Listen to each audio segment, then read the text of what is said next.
नमस्कार दोस्तों, स्वागत है आपका मेरे YouTube channel beyond the motivation. Hindu राष्ट्र की जो परिकल्पना थी वो तो पूरी होती ही दिख रही है। वैसे हिंदू राष्ट्र बनाने की आवश्यकता नहीं है, ये पहले से हिंदू राष्ट्र ही था और है और हमेशा रहेगा।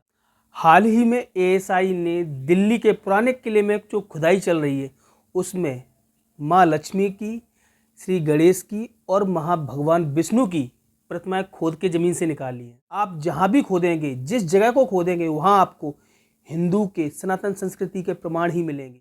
दोस्तों, यदि अभी तक आपने मेरे चैनल को सब्सक्राइब नहीं किया है तो चैनल को सब्सक्राइब कर लें और बेल आइकन दबा लें, जिससे आपको हमारी वीडियो की नोटिफिकेशन प्राप्त होती रहेगी।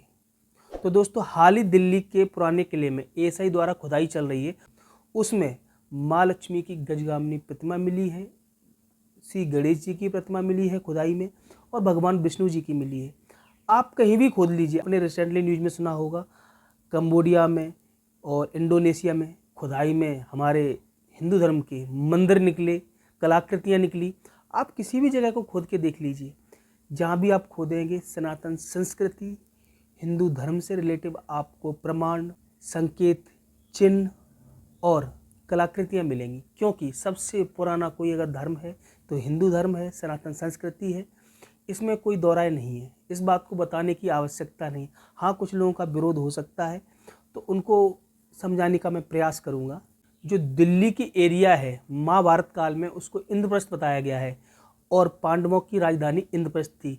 अगर आप महाभारत को उठा के पढ़ते हैं तो आपको समझ में आएगा कि इंद्रप्रस्थ एरिया जो थी वो कालांतर में दिल्ली के नाम से जानी जाती है। जो पुराना दिल्ली है, जो पुराना किला बना हुआ है जिसका नाम परिवर्तित कर दिया गया है, वही पांडव किला था। कुछ लोगों का मानना है कि जो पांडव का किला था वो पूरा का पूरा वैसा का वैसा ही है, उसका ऊपर का सिर्फ ढांचा थोड़ा सा परिवर्तित कर दिया गया है और उसको रूप दे दिया गया मुगल कालीन किले के रूप में।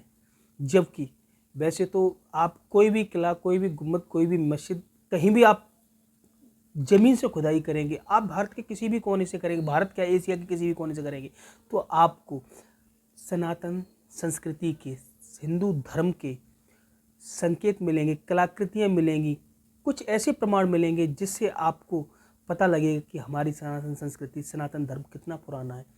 जहाँ भी आप देखते होगे, जब भी खुदाई होती होगी तो आपको हमेशा सुनने मिलता होगा रथ जैसे प्रमाण मिले, मिट्टी की कलाकृतियाँ मिली, मूर्तियाँ मिली, भगवान शिव जी की, नटराज की मूर्ति मिली। जैसे कि हड़प्पा संस्कृति में भी खुदाई की गई। अब तब के जैसे इतिहासकार थे, उन्होंने भ्रमित करने के लिए एक नया जोड़ दिया हड़प्पा संस्कृति, और ऐसा वैसा धौलावीरा में खुदाई की गई, हरियाणा के बहुत सारी जगह, सब जगह सनातन संस्कृति से रिलेटिव चीज़ें ही मिली। हमारे गुरुदेव और बागेश्वर धाम महाराज श्री धीरेन्द्र कृष्ण शास्त्री जी भी बोलते हैं कि हिंदू राष्ट्र है, था और रहेगा। उसकी घोषणा करना बाकी है, इसमें कोई दो राय नहीं है।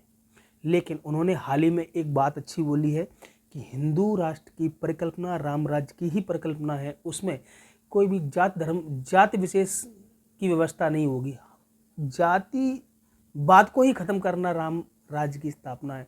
उन्होंने एक विशेष बात बोली कि जो इस्लाम को मानने वाले हैं उन लोगों को हिंदू राष्ट्र बनने के बाद यहाँ रहने की अनुमति भी रहेगी और अपने धर्म को मानने की और पालन करने की भी अनुमति रहेगी और सुख से रह पाएंगे। क्योंकि राम राज्य और हिंदू राष्ट्र की परिकल्पना में भी सहिष्णुता की भावना है, समानता की भावना है, भाईचारे की भावना है। अभी जो भाईचारे की भावना चल रही है, जो पॉलिटिशियन ने फैला के रखी हुई है, वो बिल्कुल भी भाईचारे की भावना है।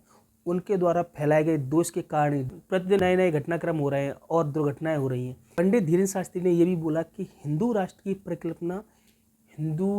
परिकल्पना हिंदुस्तान से रिलेटेड है, उसमें किसी जाति, धर्म या किसी विशेष संप्रदाय से रिलेटिव नहीं है। अगर आपको ज़्यादा जानकारी प्राप्त करनी है तो मुझसे जुड़े रहिए, मेरे वीडियो को देखते रहिए। इस वीडियो को लाइक करें, कमेंट करें और मेरे चैनल को सब्सक्राइब करें। मिलते हैं किसी नई वीडियो, नई जानकारी के साथ। तब तक के लिए धन्यवाद।